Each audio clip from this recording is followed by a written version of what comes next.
a.m.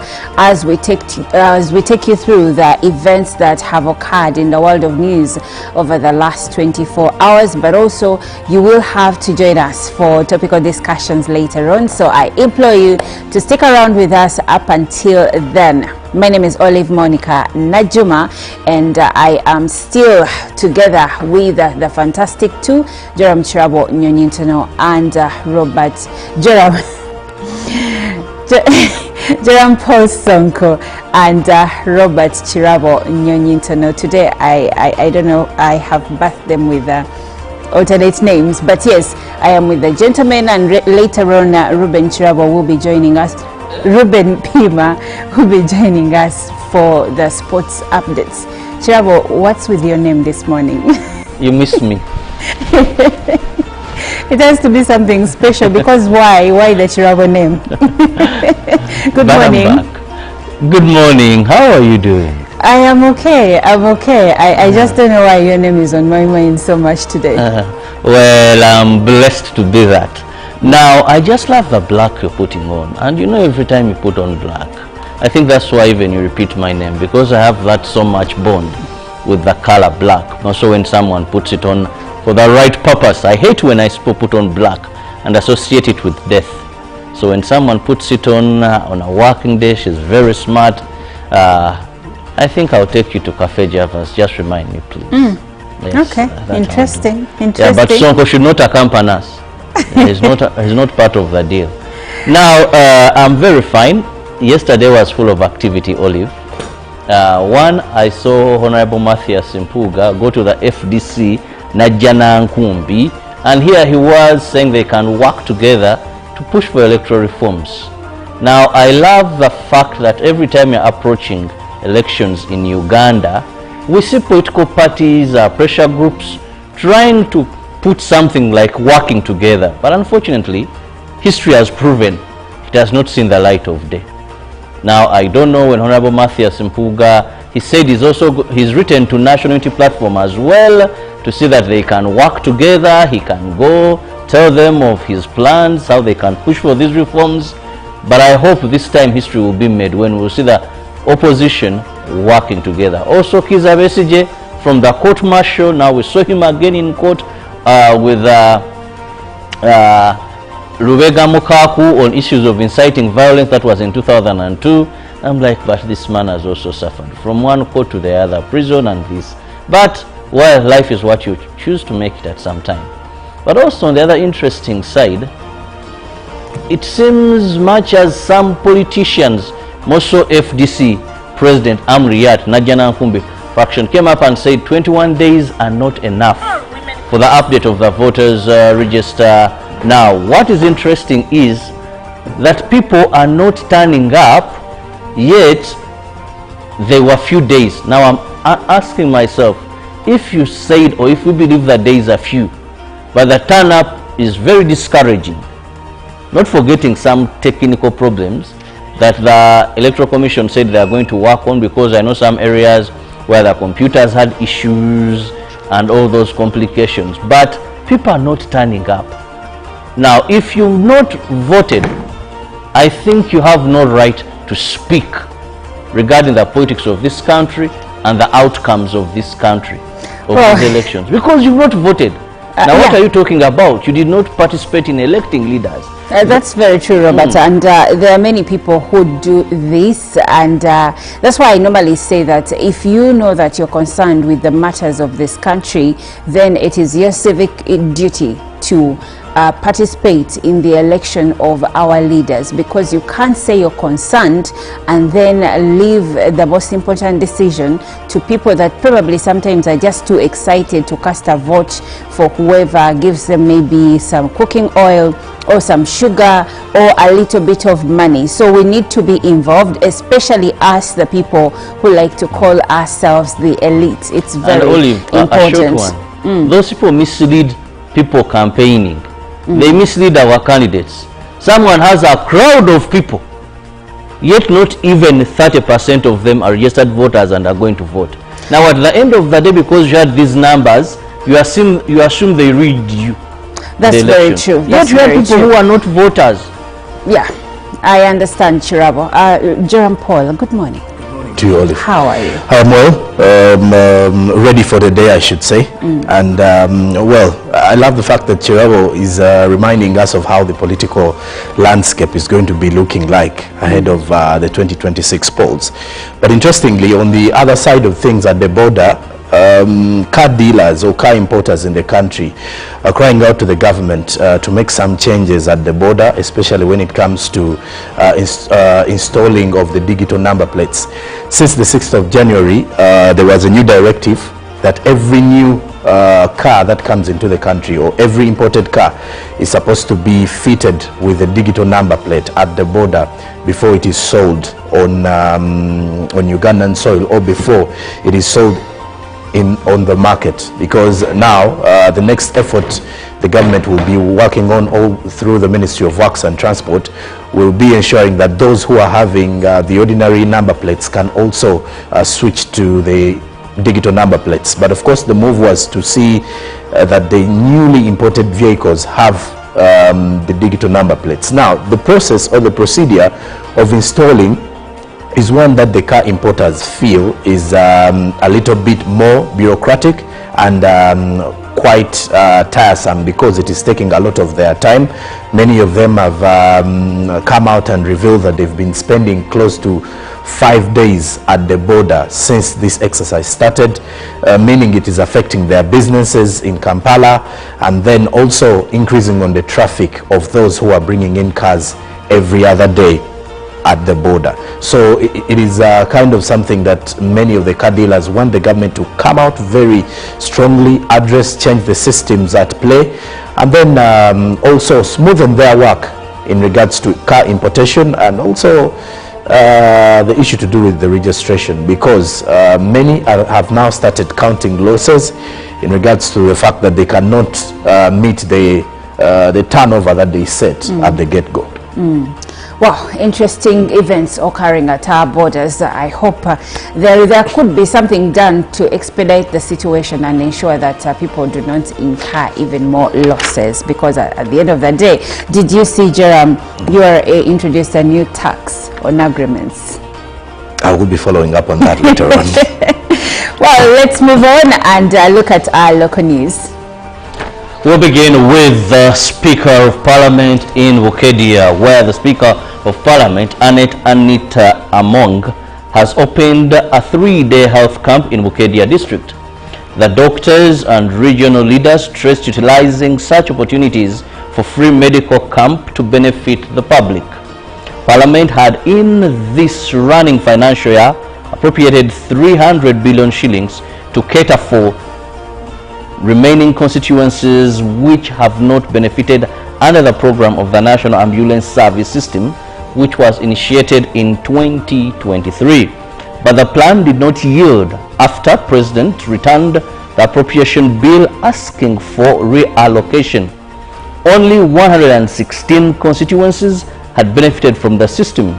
Speaker Anita Among assured the public that the funding will be reinstated in the next financial year. The Speaker proposed that government looks into waiving tax from health equipment to enhance service delivery. The 3-day health camp is organized by the medical officers from 15 regional hospitals to provide free health service to beneficiaries from Teso sub-region.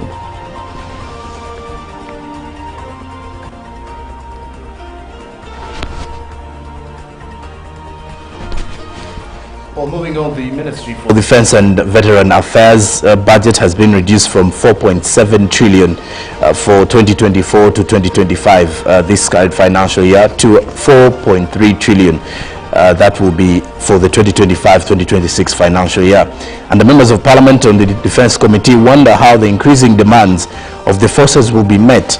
The Permanent Secretary, Ministry of Defence and Veteran Affairs, Edith Buturo, says they will work with what is available, and if they fail, they return and ask for a supplementary. The Ministry of Defence and Veteran Affairs, led by Minister Jacob Both, appeared before the Parliamentary Committee on Defence to answer questions on the budget for financial year 2025-2026. The chairperson of the committee said among the issues in the Ministry of Defense is the stock of domestic areas not paying their suppliers and diverting funds to do other things. The ministry had areas amounting to 10.1 billion shillings by 2021-2022, which was not cleared and accumulated to 83.6 billion Ugandan shillings 2023-2024. Buturo revealed that they need 1.26 trillion shillings to improve welfare of the UPDF, like payment of salaries, one of their budget priorities, and 582 billion shillings needed for provision to combat services. Some members of parliament were concerned about the dwindling budget for the ministry with the increasing demands, while others say the budget should prioritize paying pension and gratuity for veterans. The budget for Operation Shuja has a shortfall of 14.9 billion shillings, while they need 46.8 billion shillings for Karamoja Usalama kwa wote, and in the budget they were given 23.7 billion shillings, leaving a shortfall of 23.1 billion shillings. Now, some members of parliament asked why the Ministry of Defense asks for money for operations, wondering when will the conflicts end. Now, the other issues that cause debate is enhancement of salaries of UPDF cadres, where the minister told the committee that they have a target of increasing salaries for captains to 1.2 million, while private cadres to 812,000 shillings in the 2025-2026 financial year, which will change their welfare. Concerns have been raised by members of the opposition on the low public turnout for the National Voters Register update exercise. Many cited proximity of registration centers and placement in closed locations like schools and churches. The 21-day exercise, which began on Monday, ends on February 10th this very year. Meanwhile, the Electoral Commission has addressed some of the technical challenges affecting the process. Earlier, the communications person of the Electoral Commission, Julius Muchunguzi, assured the public that these issues are being resolved and no extensions will be granted. Muchunguzi also called for increased public sensitization, particularly by parish supervisors, to ensure that every eligible voter is encouraged to register. With just 19 days left, all eligible Ugandans are urged to visit the nearest registration center and participate in the voter update exercise. Well, still within the political space, the national coordinator of the Democratic Alliance, Matthias Mpuga, has engaged the leadership of the Forum for Democratic Change over his initiated constitutional and electoral reforms and the desired peaceful transition framework. The FDC party president, Patrick Oboy Amoriat, commended Mpuga's struggles and promised to engage other parties to come up with a position over the reforms. Now, the Nyendo Mukungwe, Member of Parliament, also the National Coordinator, Democratic Alliance, Matthias Mpuga, spent half of the day at the Forum for Democratic Change. Now, at the FDC headquarters in Najanankumbi, Mpuga engaged in a closed-door 3-hour meeting with the party president, Patrick Oboy Amoriat, FDC's national chairman, Jack Sabiti, and other party leaders. Mpuga's drafted political agitations include 3 major cores of constitutional and electoral reforms and the peaceful transfer of power. The FDC leadership committed to dialogue with anybody intending to promote democratic change in the country, and Amoriat referred Mpuga's reforms to other party organs for discussion. Meanwhile, the Democratic Party seems eager over Democratic Alliance dialogue. So far, Mpuga has engaged with Justice Forum, JEMA, the Electoral Commission, and now FBC. The Alliance also sent an application to the National Unit Platform. And now we turn our focus onto news outside of the African borders, but also we'll be back to the African borders. Now, during a prayer service at Washington's National Cathedral on Tuesday, the Episcopal Bishop of Washington directly confronted President Trump while he and Vice President J.D. Vance were seated in the front row. Let me make one final plea, Mr. President. Bishop Marianne Bude said in her 15-minute sermon, "Millions have put their trust in you, and as you told the nation yesterday, you have felt the providential hand of a loving God. In the name of our God, I ask you to have mercy upon the people in our country who are scared now, said Bude as she appeared to look towards the president. There are gay, lesbian and transgender children in Democratic, Republican and independent families, some who fear for their lives. This came just one day after Trump issued a slate of executive orders, including one which has a section dedicated to recognizing that women are biologically distinct from men, one that declared a national emergency at the country's southern border and issued several others related to immigration, including one attempting to do away with birthright citizenship. Bude challenged these orders and much of the rhetoric that has surrounded them. The people who pick out crops and clean our office buildings, who labor in poultry farms and meat packing plants, who wash the dishes after we eat in restaurants and work the night shifts in hospitals, they may not be citizens or have the proper documentation, but the vast majority of immigrants are not criminals. They pay taxes and are good neighbors, she said. Moving on, President Donald Trump's speak to the United States ambassador to the United Nations has become the latest administration nominee to express the belief that Israel has biblical dominion over the occupied West Bank. Elise Stefanik's comment on Tuesday came during her confirmation hearing before the Senate Foreign Relations Committee, where she also pledged to further Trump's America First mission. If confirmed, I stand ready to implement President Trump's mandate from the American people to deliver America First, peace through strength, national security leadership on the world stage, she said during her opening statements. If confirmed as ambassador, Stefanik explained she would audit U.S. funding for the UN and its constellation of agencies. She would also seek to counter China's influence at the international organization and bolster Washington's staunch support for Israel.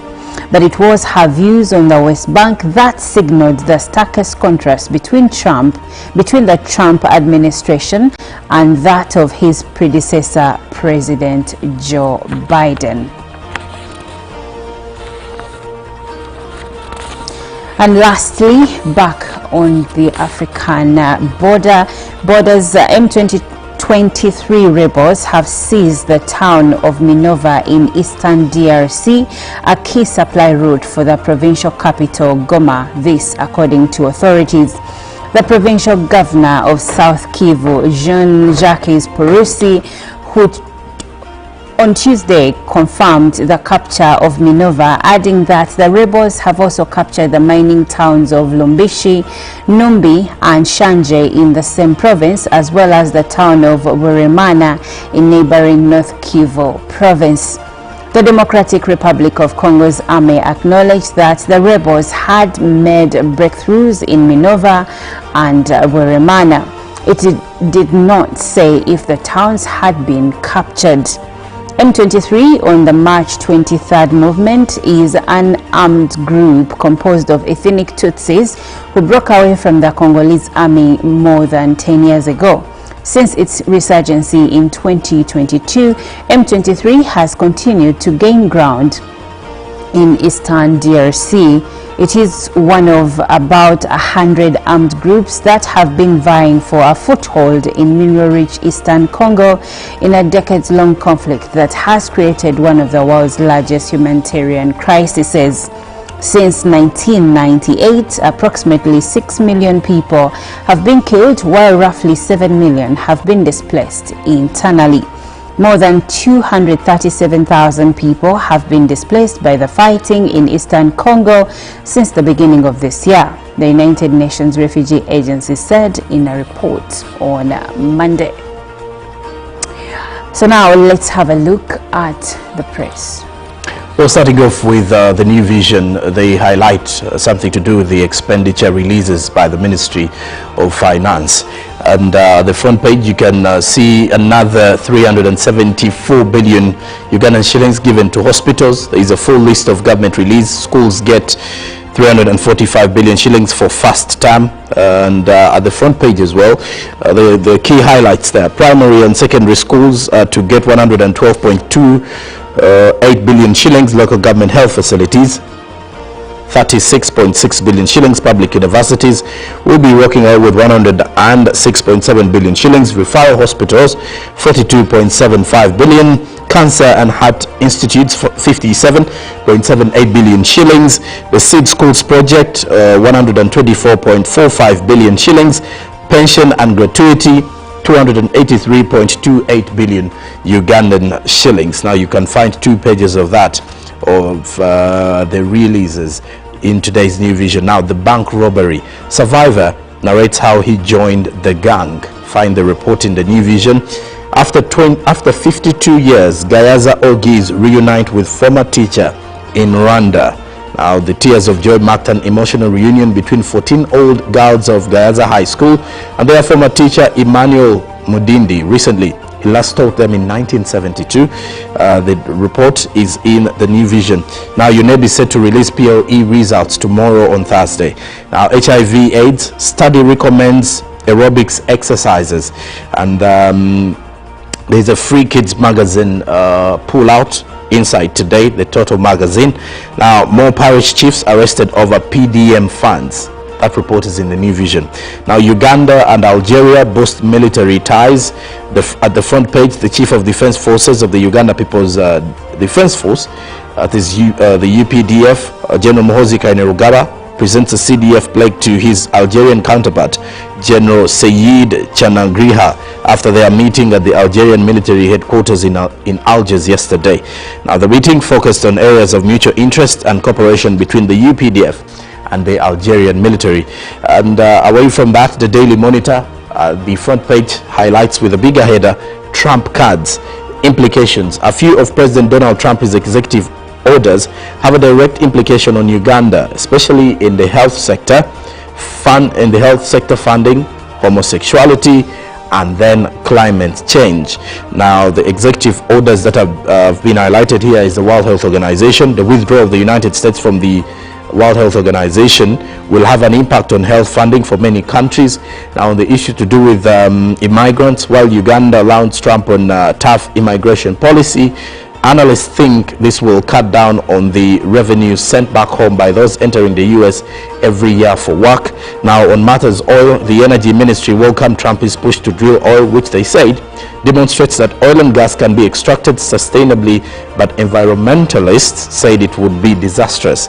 And then on the issue to do with homosexuality, a section of Ugandans welcomed the U.S. policy recognizing only male and the female genders. Now, climate change, U.S. withdrawal from the Paris Agreement could impact heavily on the global war to mitigate effects of climate change. And then still amongst the executive orders, there is something to do with TikTok. While Uganda may have not been affected by the ban on the social media site, its return in the U.S. is a sigh of relief for content creators. Then on matters aid, after the U.S. said it would freeze aid, Uganda says it does not operate wholly on a single development partner, and it will look elsewhere when the need arises. Now, in the other news, how government's 16 trillion shillings for third quarter will be shared following the release by the Ministry of Finance, Planning and Economic Development yesterday. Now, the arts teachers give government 90 days of a pay increment, and then they will also suggest on what to do next. Now, in matters business, train tickets from City to Namanve too low to run wagon. Now, the Auditor General's report indicates that the costs of running the train commuter services outweigh the revenue from the passenger services. Now, the road to 2026, can NRM recapture Luwero? The bigger question is there. Now, in the Homes perspective, the 2025 real estate outlook for Uganda, they paint for you a picture in today's Daily Monitor. Now, to the Daily Nation, writes, Ruto's state jobs shocker. The reforms, 9 public corporations face dissolution while 16 others will be sold. You can find more details in the Daily Nation. Now, there's a breakdown of 42 state corporations with duplicating, overlapping or related mandates that are to be merged into 20 entities, the Daily Nation understands. Now 189,000 teachers in scramble for 25,000 promotion posts.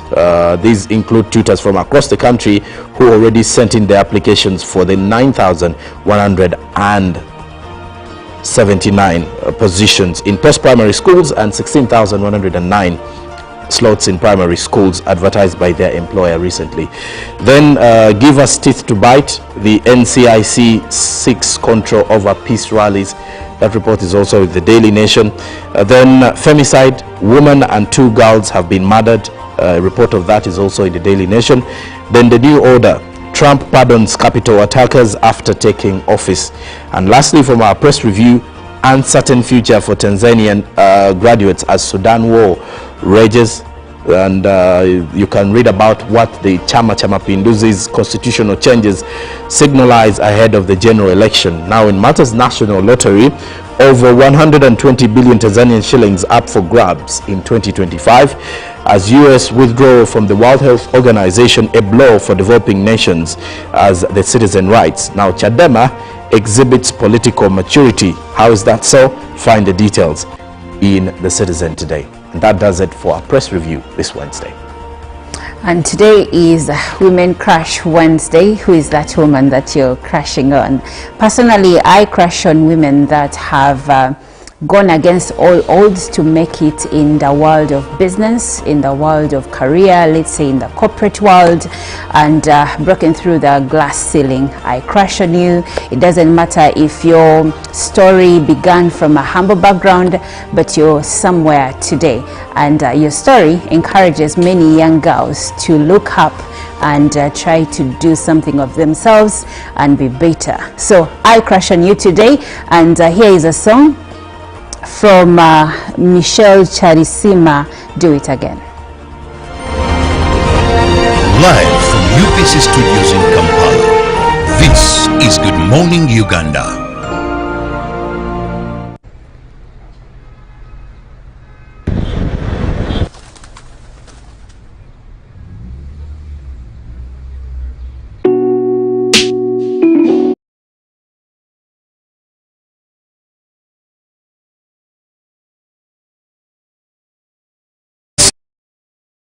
Uganda. You tell me on and on again, show me I'm your favorite. You open up my eyes to the wonders of your presence. I don't need no other God to show me you're my Welcome to Good Morning Uganda, your go-to morning show to kickstart your day with all the latest updates. Let's dive deep into issues that matter most to you. In a world of stories waiting to be told, the headlines are your guide. Navigate the currents of news and knowledge with our daily updates of newspapers. Stay informed, stay empowered. From the roar of the crowd to the summer of victory, witness the drama unfold with us. Whether on the field or in the stands, join us as we celebrate the spirit of champions. Rise with Good Morning Uganda, weekdays from 6:30 a.m. But in my heart, I'm falling more and more. I cannot deny that I'm falling. Oh yeah. Now that they know you know, your love is so safe. Tell us impossible, impossible, that's the same. You are the God of possible, and impossible. Do it again, do it again. You stay the same, you Good morning and Good Morning Uganda is here for you, so you're welcome. Stick with us up until 9 a.m. as we take you through the events that have occurred in the world of news over the last 24 hours, but also you will have to join us for topical discussions later on. So I implore you to stick around with us up until then. My name is Olive Monica Najuma, and I am here together with the fantastic team, Jerome Travel and Robert Jerome Person and Robert Travel. And today I don't know, I have backed them with alternate names. But yes, I am with the gentleman, and later on, Ruben Chirabo will be joining us. Ruben Pima will be joining us for the sports update. Chirabo, what's with your name this morning? You missed me. It has to be something special, because why? Why the Chirabo name? Good morning. Good morning. How are you doing? I am okay. I'm okay. I just don't know why your name is on my mind so much today. Well, I'm blessed to do that. Now, I just love the black people. This is Good Morning Uganda.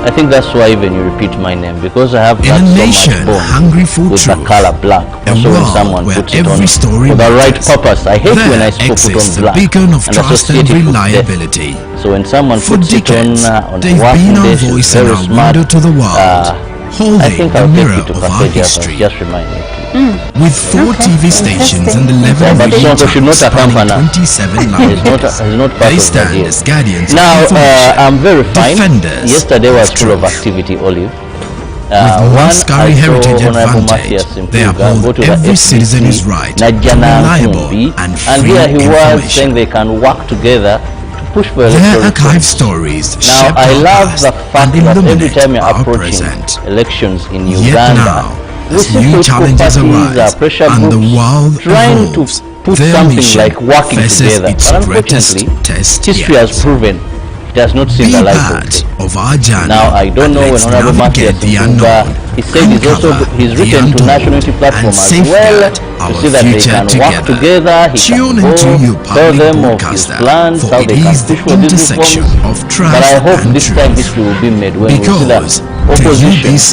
working together. your Also, story, Kizza Besigye every from the story, court martial, and now every we saw him voice again in court matters. with UBC, inspiring Lubega Uganda. Mukaku on issues of inciting violence. That was in 2002. I'm like, but this man has also suffered from one court to the other, prison and this. But, well, life is what you choose to make it at some time.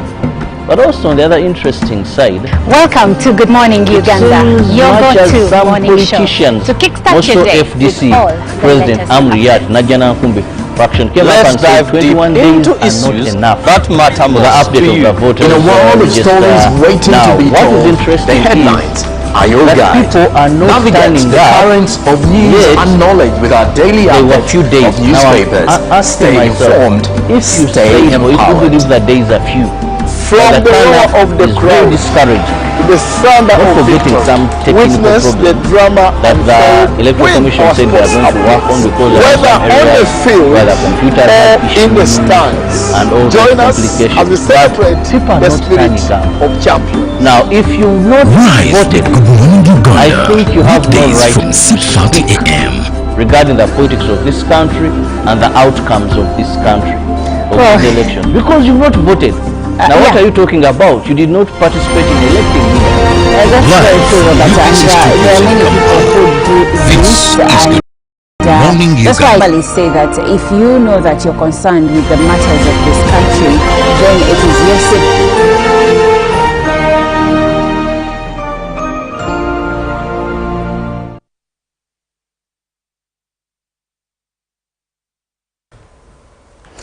You're watching Good Morning Uganda. I'm Olive Monica Najuma, right beside Jerome Paul Sonko, and in Studio B there is Robert Chirabo Nyonyentana. Good morning once again. Thank you for joining us.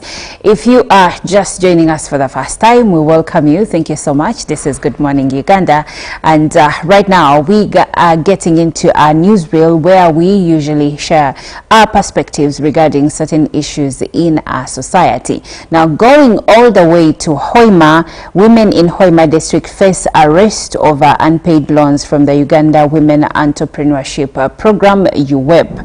And it's reported that over the last 6 years, women's groups have failed to repay the revolving funds, with the defaulters owing over 850 million Uganda shillings. Now, UWEP is saying that if the women fail to pay, they will be left with no choice but to start arresting those that have failed to pay back the funds that they have received. This is where we are beginning our conversation. But first of all, starting with Joram Paul, please share with us, help us understand what Uganda Women Entrepreneurship Program and its primary objectives are. Well, this program is under the Ministry of Gender, Labour and Social Development, and one of the major objectives was to empower women entrepreneurs, or empower women, you know, to grow in the ventures of entrepreneurship that they are dealing in, or in any source of income that they are engaging in. And looking into the objectives of this was to strengthen the capacity that they have. That if today you are running a small grocery store, or if at all you have a local kaduka out there, you can easily expand it and have you know, an expanded business so that it can grow from small scale to medium. And then the other objective was to also provide affordable credit services for the women, where they can easily access some funding that would help them maybe add some stock or increase on their business structure, all of this. And then there was also to facilitate women's access to markets. Over the years, many women have been failing to access markets for their products or their services, and through UWEP, the Ministry of Gender, Labour and Social Development realized that they can offer that as a platform where women can sell their products or can easily get the markets to sell their products. And then it was also to promote access to appropriate technologies, since we are living in a world of evolving trends. And it was also something very important that women do not miss out on the same. And then there was, the other objective was to strengthen program management and coordination for the women, that in case of any upcoming government program, they can easily look out for the women under UWEP, and then they can easily benefit from the other programs available. And then also, just to remind the viewer that the program has some bit of the components, which includes capacity and skills development, which takes up 15% of the total funds allocation. And in this, it focuses on upgrading needed skills for the women, especially when it comes to entrepreneurship, and then when it comes to also some bits of the soft skills that can be enhanced to ensure that the women get to benefit from any given government program besides UWEP itself. All right, thank you, Joram. Now, based on that, do we know how much UWEP has impacted women in districts like Hoima? Well, it has greatly impacted because when you look at the success stories that the Ministry of Gender, Labour and Social Development shares, they can easily tell you that many women have been empowered through this. Because when you look at a little bit of the fact that there is the Women Enterprise Fund, for example, which takes up 70% of the share, or where women get to benefit a lot.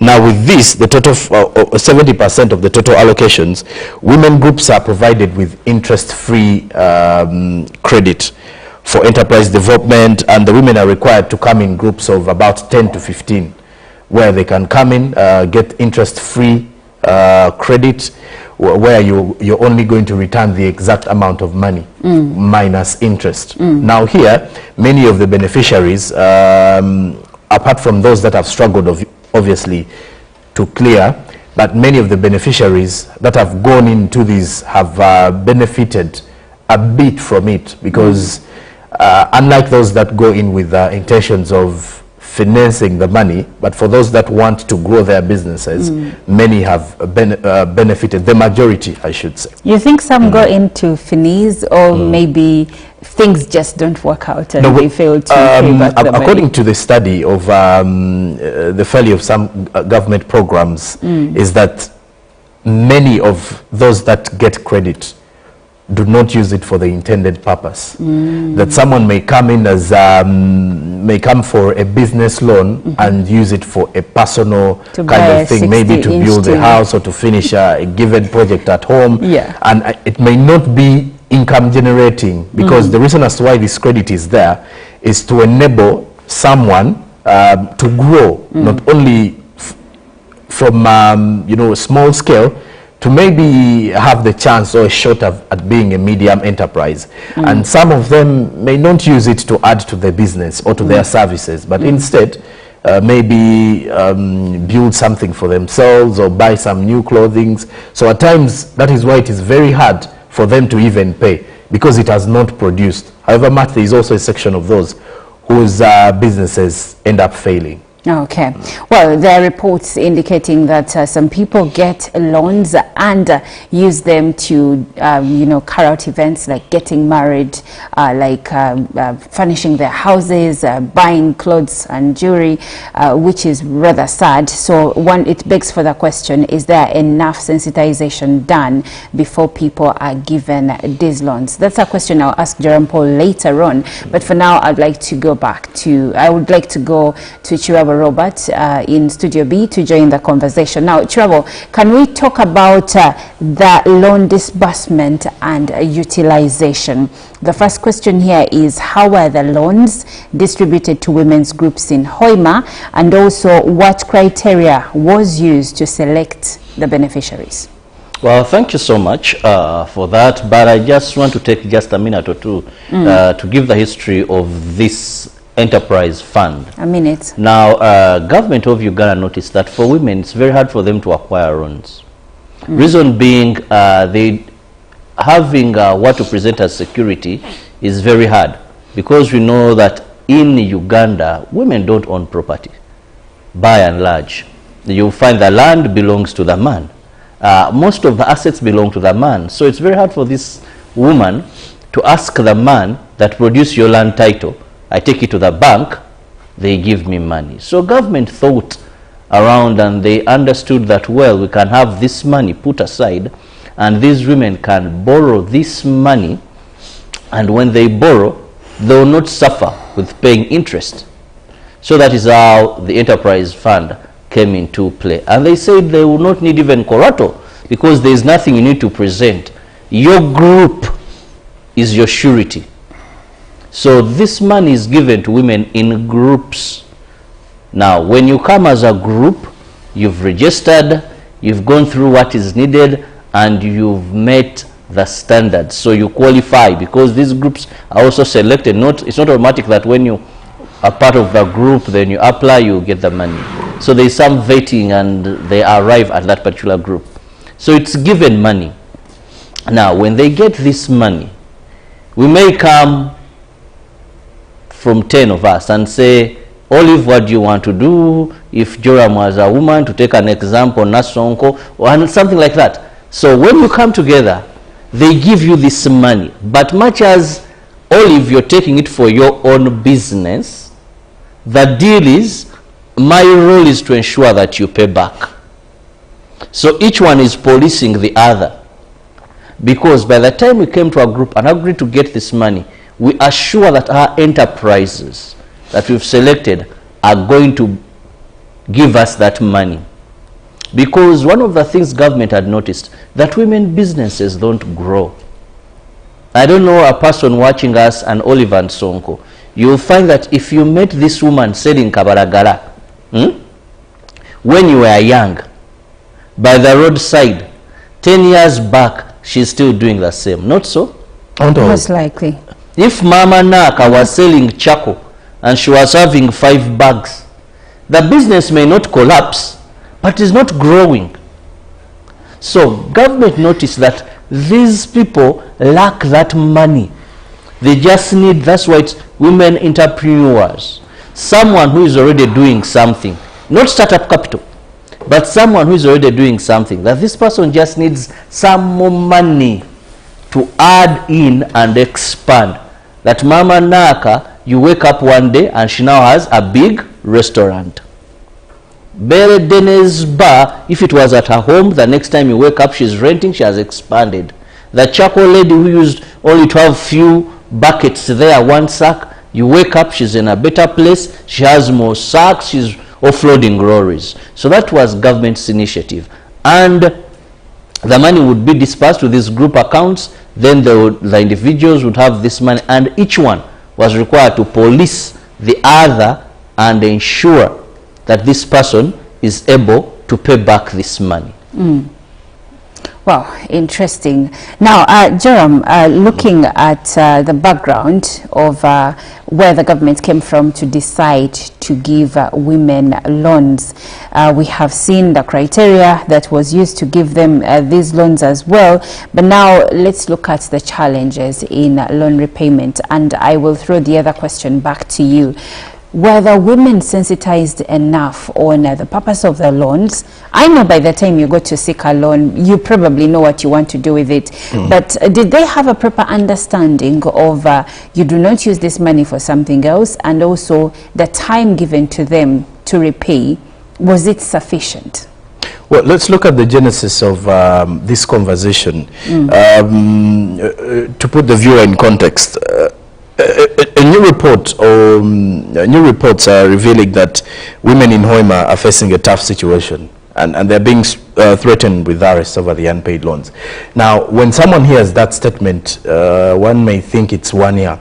Well, when you look back, it is the issues over the past 6 years. Many of the women groups, and these women groups have failed to repay the revolving funds, leaving a whooping 850 million. Now remember, the more you take time without paying, money is increasing.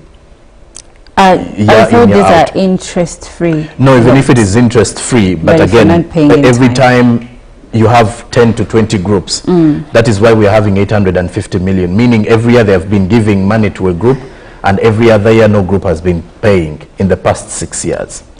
But looking into the issue of sensitization, at times, regardless of how you sensitize someone, if at all the intention behind them coming for that credit or going for that loan, if their intention is not what you are expecting, then the end result of the entire sensitization may not work out. And at times, the women get out there to go for loans when they are in a desperate mood. And I would say, for the many, even when you look into the URA reports, they will tell you women are more tax compliant than men in business. And the reason behind that is women are afraid of having multiple loans to deal with. So in such a circumstance, there is also a belief that women are not risk takers in business.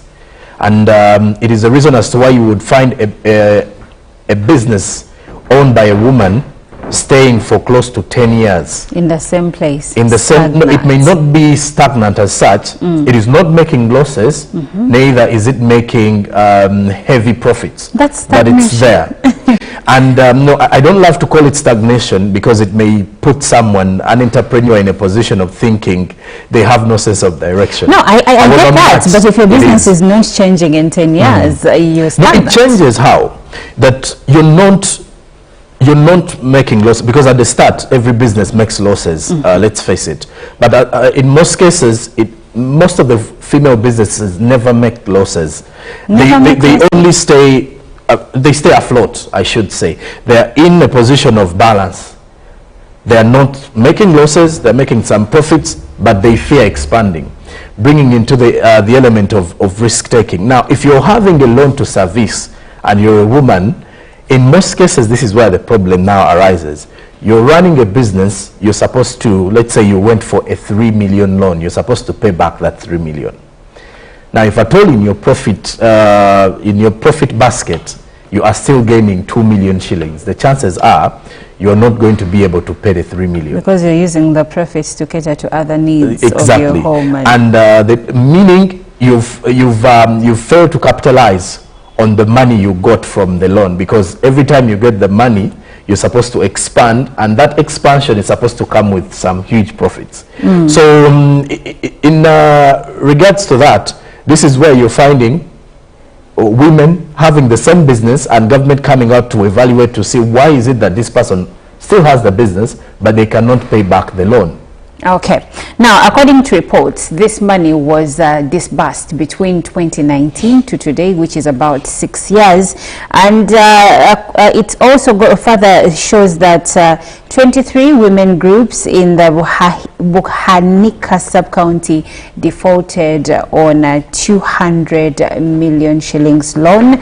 And that is followed by Chitowa sub-county, which had 14 groups, but they have defaulted 154 million shillings, and then 17 women groups in Kigorobia Town Council have evaded 91 million shillings. Now, looking at the women in Buseruka sub-county, they have defaulted 67 million, Kawale 57 million, Chabagambire 47.5 million shillings, and Bulindi Town Council 22 million shillings, among others. And this was a follow-up of funds they disbursed to 23 women groups in Chitonya Parish, Buhanika Sub-County on Monday afternoon. Now, those numbers do not look good, and I will still go back to the question. Chirabo, it can't be that all the groups are failing to pay. Something is amiss. It's either people get these loans with the intention not to pay, or there is something wrong with how the entire project is being handled. Now, I'm going to look at two sides. One, those that receive, and also government. And this is not only to WEP program. One, the biggest problem we find with government programs aimed at alleviating poverty, apart from, I think, poverty alleviation under State House by Madam Joan Kakwenzile. Now, most of these programs, there is what I call excitement. When a program is new, there is a way those manning that program publicize it as if it is as simple as taking a cup of tea. Women, money is there for you. Form groups, get money. PDM, what are you doing? Government has put money for you. Form groups, get money. Remember when we had circles? Of course, all these are in one way using the cooperative model. But a politician would come to a district, youth, you're here crying of poverty, form groups, government, this money is yours, come and get it. Now, when you're telling people about money, one, much as the project or the programs have a number of objectives, we always front money. Yet even without money, if the other objectives are well understood and well implemented, you'll find that the program would still yield results. Now, women, there is a call. Money, money, money, money, money. And what is funny, when you look at the entire program, how much money is allocated to training for this program, you'll find that training gets so little because they feel a big chunk should be administered or given to people to borrow. Now, when the training that is very, very vital receives less of the budget or little, a drop in the ocean, that means definitely these excited people to receive have not been well prepared. You get it? The people are excited because you're telling them it is your money, it is there, rush and get this money. So they're not examining themselves that for sure the business I have, if I borrow 1 million shillings and I just expand, will I be able to get this money? There's so much of that. And then it tripled with not having enough monies to train these people to understand. But also, there is politicization. You know, when our members of parliament, when our politicians hear of a government program, it is good to sensitize people about it. But there is a way they go and politicize it. The money is there. There is this lack. I think Ugandans have not yet come to terms that money given by government under poverty alleviation programs is money that is meant to be paid back. we've not had enough precedents set that people are rotting in jail because they have failed. And at some time, this has been the order of the day. From Entandikwa, by Honorable Chisamba Mugerwa, from Entandikwa, people are used to chewing government money. And we do not have precedent of yes, those and that nothing have been much is sent done. to jail. Today you're hearing of so much billions stolen in parish development model. We can list all government programs. And if you look at defaulters and ask yourself, where are the defaulters? So we've not had a precedent that when someone is dealing with money given to them by government under such initiatives, they are afraid, they are scared, like you'd go to the bank. Finally, also this Korato thing. What am I losing? What is it of mine they are taking? Because we are a group, we said we are standing with you. Our role is to ensure we pay. Now, if Chirabo have paid back my money, and Brother Rato, sorry, this is for women. Now I'll use, if it's a group of women, and some have paid, some have not paid. But what are you going to take from me? Because when you talk of arresting, we know we don't have serious precedents of arresting. I was shocked when one of the facilitators said, I'm sure the women will be able to pay because soon they are going to be selling their maize. You get it? Now, assuming women borrowed money for other ventures, but the source of repayment is going to be something else. But you see, you're a whole coordinator of this program. Now, Robert, you've talked about precedent. UWEP is looking at arresting the women in the event that they fail to make good and pay the money. But is arresting people and maybe incarcerating them the way to go? Will they get the money back if they do that? First, for government programs, arrests will not happen. Arrests are not going to happen in Hoima district. I'm telling you why. Because it is at the backdrop that you're going to discourage people from embracing government programs aimed at fighting poverty. But because there has to be, what do you call it, accountability.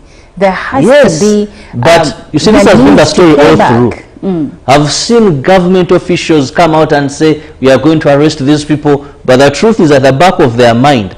Because our government, almost every year, there is a new program coming in that area. So arrests are not going to be, because they want to discourage people from these government programs. Because yes, they could be defaulters, but there are some stories to tell of success.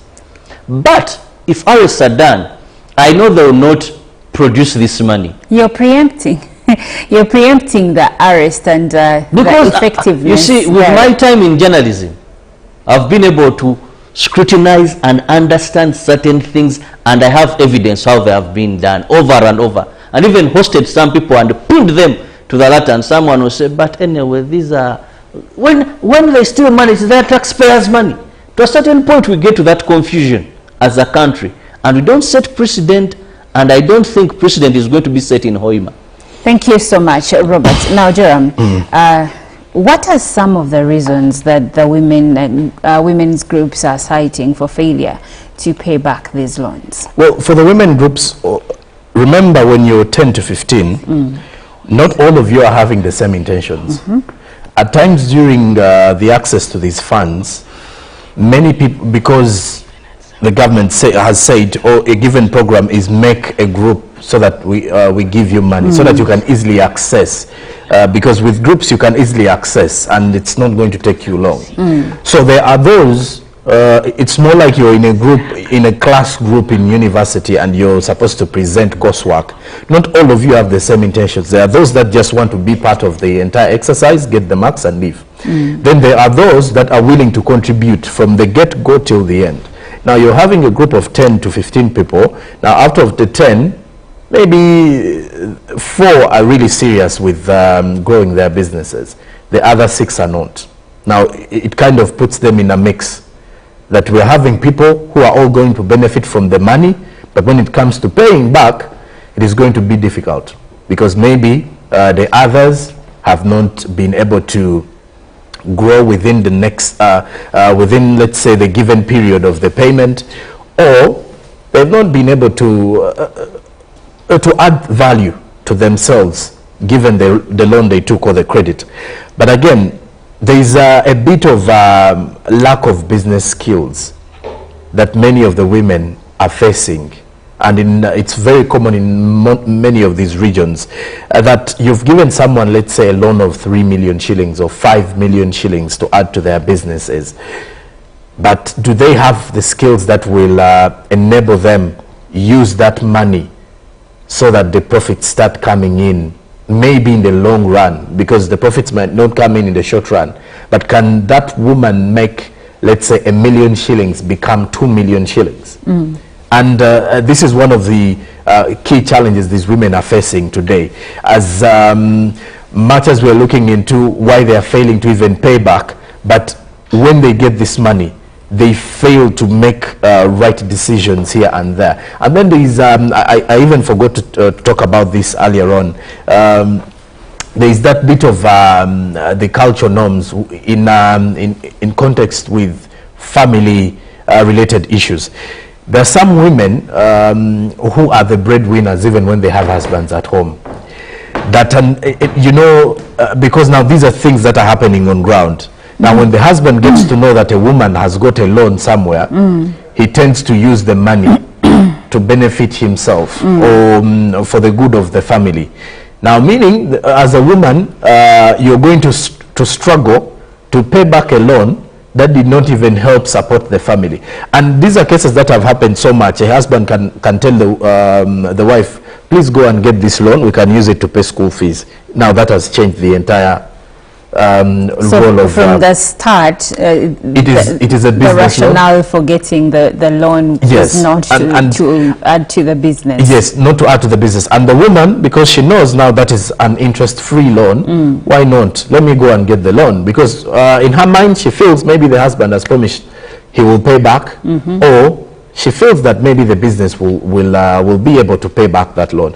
Now, believe it or not, if you're running a business and you're paying for things that do not add to your business, it's like you're paying a loan which did not even help your business grow. That's very true. So it's like an extra bill onto you, meaning you're going to fail at paying the loan. You're either going to fail at paying the loan or you're losing the business. Now, I will tell you, majority of women would rather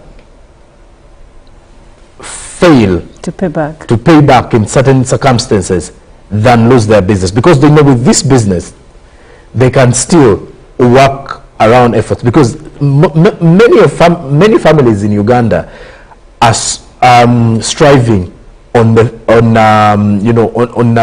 the strength of the woman in the household. Meaning, if a woman has a business, however small it is able to provide bills, it's able to provide meals at home. So if she closes that business to work on the loan, it will be the end of the business. And in most cases, when you sit down with many of these women, they will tell you that even to clear a loan, she goes for another loan, either in a woman circle or in a given group. Okay, but Jerem, one wonders, UWEP is saying if they don't pay back, we are going to start arresting the women. But let's go back to the beginning. Did they put in place good mechanisms that could ensure timely and efficient repayment? Well, the issue takes us to the bit of the politicking of some of these programs.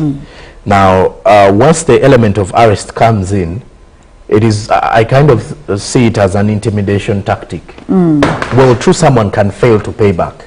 And it happens a lot. We've seen money lenders also arresting loan defaulters here and there. But at times, maybe they don't understand the picture of this person who has failed. Like I did mention, that many women, even URA put it, that women are more tax compliant than men in business, because women do not want to have that bit of bad record when it comes to money issues. Or to the law. You know, or to the law. So they want to play it safe always. And when you find that it is 6 years of women groups failing, for example, in Hoima, then the chances are maybe they're just struggling financially. All of them?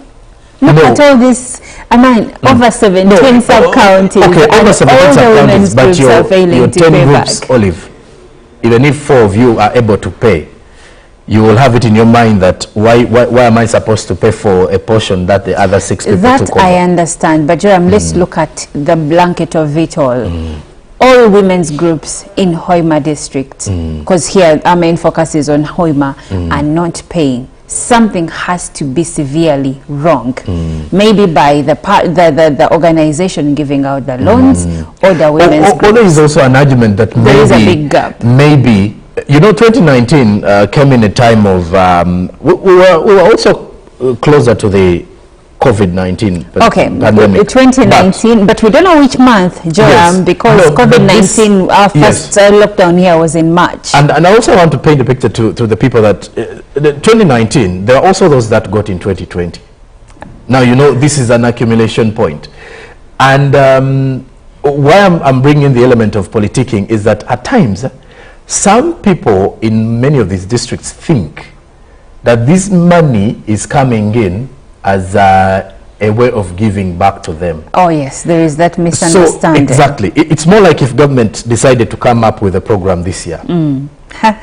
Majority would think the government is using a campaigning tactic. Actually, there is usually reports in the back of their mind of, that they have to pay back. Now, let me give you an example. Parish development model came out at the heels of the elections in 2021, and many people thought the government was giving back to them for voting, especially those who purport to be NRM supporters. But that's not the case. Anyway, as we come to the end of our conversation, Chirabo, arrests has been mentioned as a consequence for those that may fail to pay. But do you think there could be alternative ways of settling this issue, ensuring that the money is paid back rather than arresting people? Now, if the women are not able to pay, arresting them will not be the solution, but may lead to recovery of some money. That is one. Because some may end up selling other properties to be able to pay what they are being demanded, and they are released out of prison. So if you went to fight poverty and you phone me with my 5 cows, now I get this money, I have to sell 2 cows, you're creating more poverty. So, but the other alternative, if you're not going to arrest these women, either government calls it a bad loan and sees it off. But this is a revolving fund, Robert, that is supposed to help other women. You're supposed to use it, take it back, somebody else uses it. So if government calls it a bad loan, how is it going to help the other women that didn't get money? And that is also at the expense of taxpayers. Bad loan, this is money taxpayers you go back and remember the number of people you know how many times government has called bad loans. You know what I'm saying? The country. Okay, let's listen to Let's Robert. come to my conclusion. Yes. Government calls it a bad loan, goes back and they look at other strategies, because this is not only happening to you, WEP, you know, to replan again and see. You're seeing this in the parish development model. Buffy, who are going to fail to pay. We've seen it since Ntandikwa come to, I don't know. Robert, I will help there. There is Ntandikwa, the youth livelihood program. We have the student loans, and in every one of these ventures, now we are waiting for the GLOW program. One thing stands out. There's also a new thing for women. Yes, GLOW. one thing stands out. It is that people are not paying back this money. So what can government do differently going forward? Because at the end of the day, if we keep having this resurfacing, it means we're not helping anyone. Well, what government can do is plan better on seeing how they interest more monies in preparing people than interesting more in giving them money. Because if you do not invest more in preparation, then the outcomes, because the foundation is wrong, you're not going to have a good roofing at the top. So invest more in preparing people and don't cherish in how many groups you've given. You know, also this thing, statistics, I don't know, you find someone very happy. We've been able to disperse money to 2 million women this financial year. We are excited we've dispersed money. Not saying there are no success stories. They are there, and we thank those that you have had success stories. But there's so much pride in how much we have and how much we've dispersed. At the end of the day, that excitement has not done as much as it should have been. They are not in tandem, what we are giving and the outcome. Thank you, Robert, and thank you, dear viewer. Now, Omugaga Saurembo, Owena MP at Dako, Nansana Municipality, he says, ene wafe sente abachala tezinnaba kutuukayo government mutuyambe. And then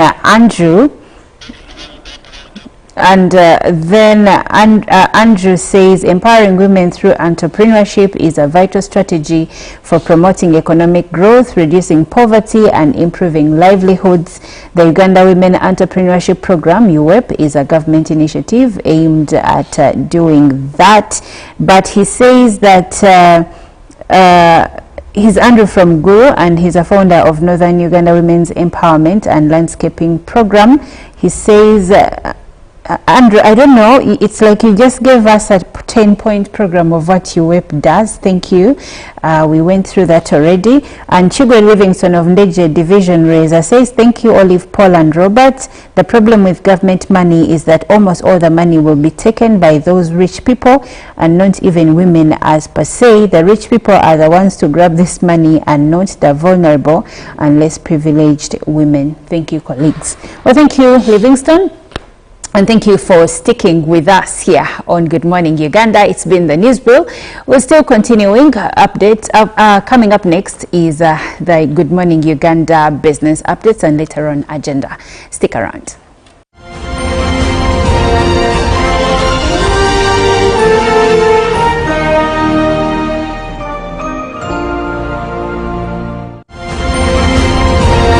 Live from UPC Studios in Kampala. This is Good Morning Uganda. In a nation hungry for truth, a world where every story matters, there exists a beacon of trust and reliability. For decades, they've been our voice and our window to the world, holding the mirror of our history. With 4 TV stations and 11 radio channels spanning 27 languages, they stand as guardians of information, defenders of truth. With Mascari Heritage Advantage, they uphold every citizen's right to reliable and free information. Their archived stories shaped our past and illuminate our present. Yet now, as new challenges arise and the world evolves, their mission faces its greatest test yet. Be part of our journey and let's navigate the unknown, uncover the untold, and safeguard our future together. Tune into your public broadcaster, for it is the intersection of trust and truth. Because to UBC, your story, every story, and every voice matters. UBC, inspiring Uganda. Peak of the day on UBC. Every Wednesday, 10 p.m. on your public broadcaster.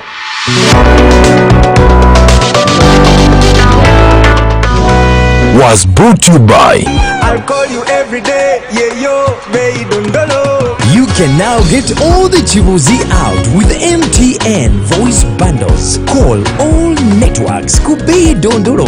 Buy a 25-minute voice bundle for only 1,000 or buy any daily voice bundle of your choice. Dial *100 *21# and select daily or use the My MTN app. When we talk together, we are unstoppable.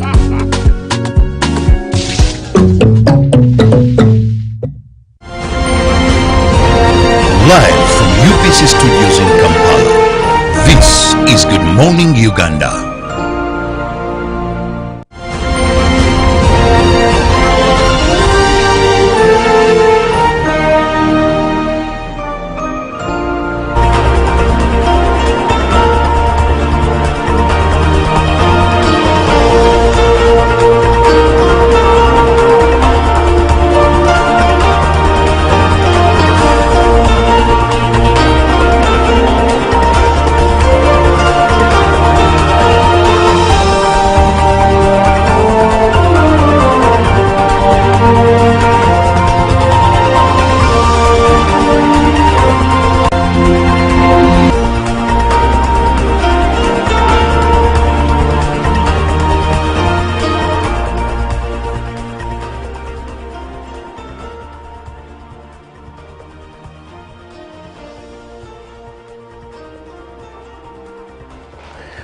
Well, good morning, and thank you very much for sticking around to Good Morning Uganda. Business time it is. I'm Joran Paul Sonko with the latest from the world of business. We're going to start off with the issue to do with fertilizer usage, because only 2.5 kilograms of fertilizer per hectare is applied on the farm, ranking Ugandan farmers at only 2% affordability on fertilizer usage.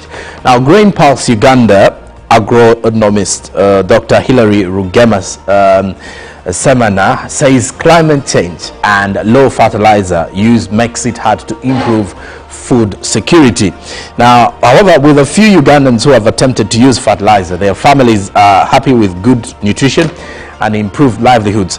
Uganda is gifted by nature, but farmers still use rudimentary practices and get low yields. Now, Grain Pulse's Dr. Hilary Rugema Semana says that a challenge addressing poor agricultural yields needs to be further addressed. Now, an 82-year-old farmer in Namayumba sub-county in Wakiso district, Stephen Kakumba Kasekende, is a coffee farmer who says his success is deep-rooted in technology training and adopting improved agriculture practices by extension.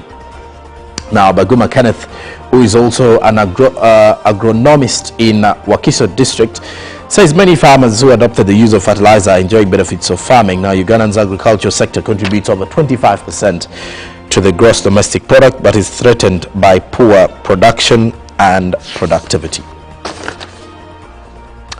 Now, away from that, yesterday the Ministry of Finance, Planning and Economic Development released Q3 of the financial year 2024-2025, or Q3 finances for the 2024-2025 financial year.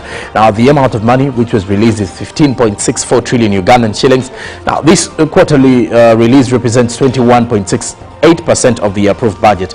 While announcing the release of these funds at the ministry headquarters in Kampala, the permanent secretary to the Treasury, Ramadhan Gobi, said 2.044 trillion shillings of the money released will cater for wages and salaries, which he noted that by the 28th of every month, public servants should be able to get their salaries paid.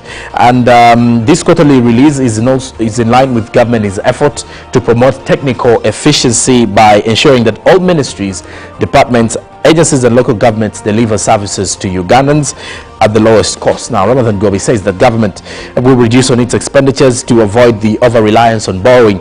Also, accounting officers have been directed to prioritize payment of service providers on time and also stop committing government without a budget.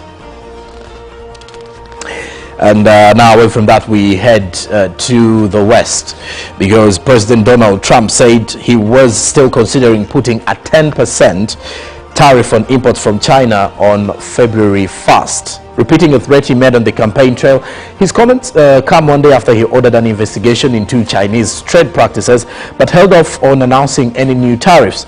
Trump said that the 10% tariff was being considered to punish China for the flow of fentanyl, a deadly opiate, to Mexico and Canada. Now, the U.S. has accused China of sending the chemicals used to make phenytoin and fentanyl to Mexico, where the cartels use them to manufacture the drug. Now, on the presidential campaign trail, Trump also threatened to impose a separate 60% levy on Chinese imports. Now, Chinese markets fell after the U.S. President Donald Trump repeated a threat to levy a 10% additional tariff on its exports. Hong Kong's Hang Seng China Enterprises Index was down by 1.8% on Wednesday, while the mainland CSI 300 fell 1.2%. Now, the offshore renminbi, which trades freely, weakened by 0.2% to RMB 7.28 a dollar. Now, the Chinese central bank fixed the renminbi at its strongest level in 10 weeks at RMB 7.17 to the dollar. In a sign, it is tightening its hold on the currency to prepare for the impact of Trump's resumption of the trade war he started in his first term. Now, lastly, from business, the movie lovers wouldn't love this particular one, especially those that subscribe to Netflix, because Netflix will raise prices across a number of countries after adding nearly 19 million subscribers in the final month of 2024. Now, the streaming firm said it will increase subscription costs in the US, Canada, Argentina and Portugal. Now, Netflix said that they will occasionally ask the members to pay a little more so that they can reinvest to further improve the streaming platform. Now, Netflix announced better than expected subscriber numbers helped by the second series of South Korean drama Squid Game season 2, as well as sports, including a boxing match between influencer turned fighter Jake Paul and former world heavyweight champion Mike Tyson.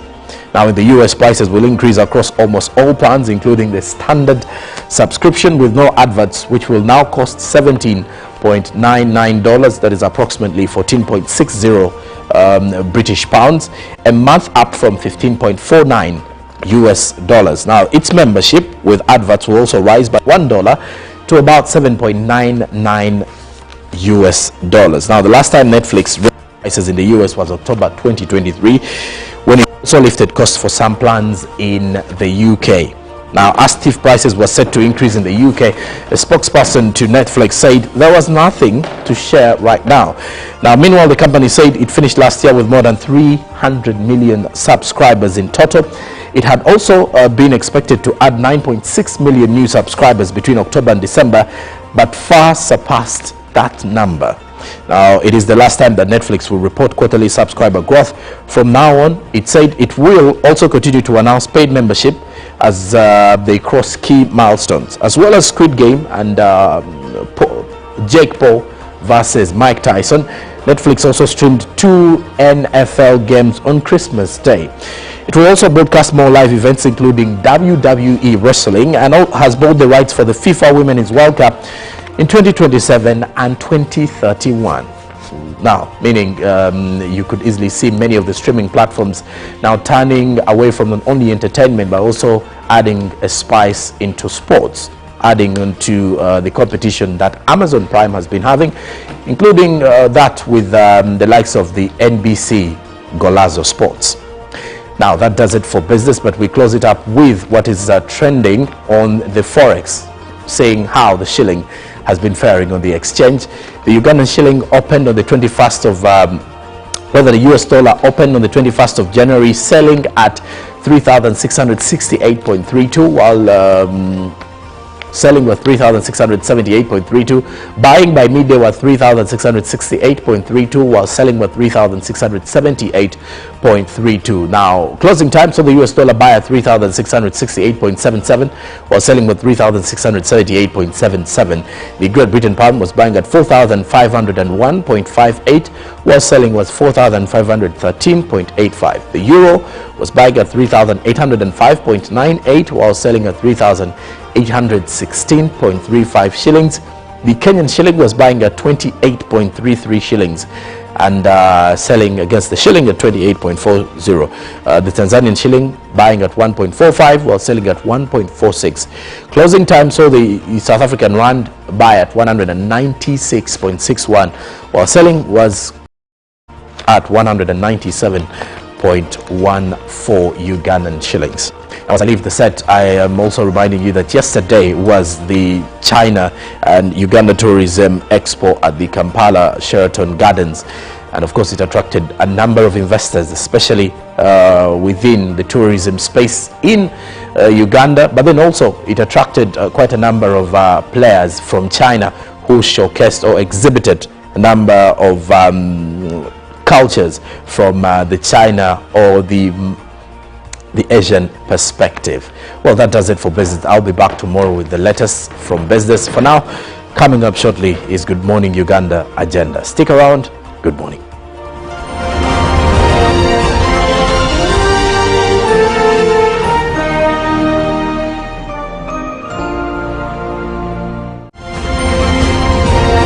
Live from UPC Studios in Kampala, this is Good Morning Uganda.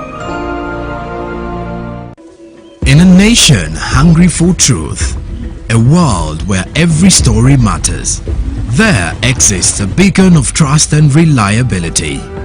For decades, They've been our voice and our window to the world, holding the mirror of our history.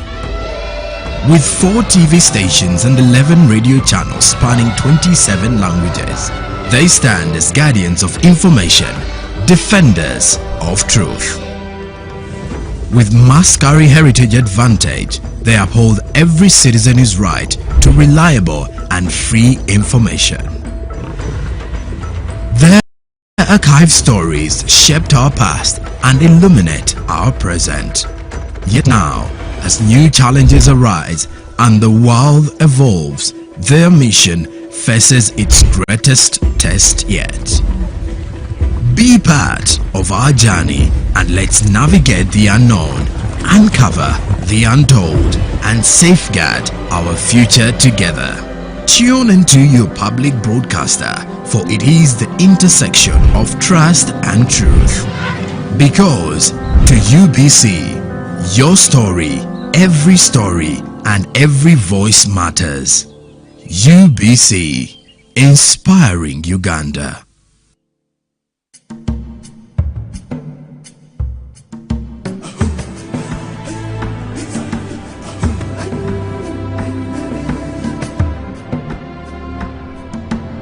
Welcome to Good Morning Uganda, your go-to morning show to kickstart your day with all the latest updates. Let's dive deep into issues that matter most to you. In a world of stories waiting to be told, the headlines are your guide. Navigate the currents of news and knowledge with our daily updates of newspapers. Stay informed, stay empowered. From the roar of the crowd to the thunder of victory, witness the drama unfold with our sports updates. Whether on the field or in the stands, join us as we celebrate the spirit of champions. Rise with Good Morning Uganda, weekdays from 6:30 a.m.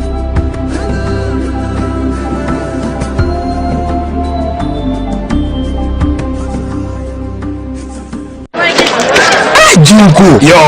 Wachiko. Check the shopping man. What's your secret? Uganda, haven't you heard of the Parish Development Model PDM? Yes, I did, but I thought it was just a talk. No, it is real. I and a few friends together formed a circle, accessed money from the PDM, invested in a poultry project, and now things are moving. Junko. I thought I was one of your friends. You are. But you left me behind. I didn't leave you in poverty. What to do? Just visit your LC2 chairperson and your parish chief and start the process of economic transformation.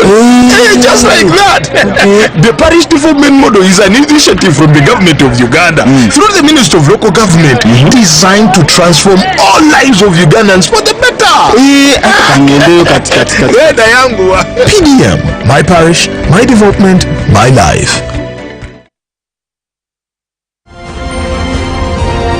Live from UBC Studios in Kampala, this is Good Morning Uganda.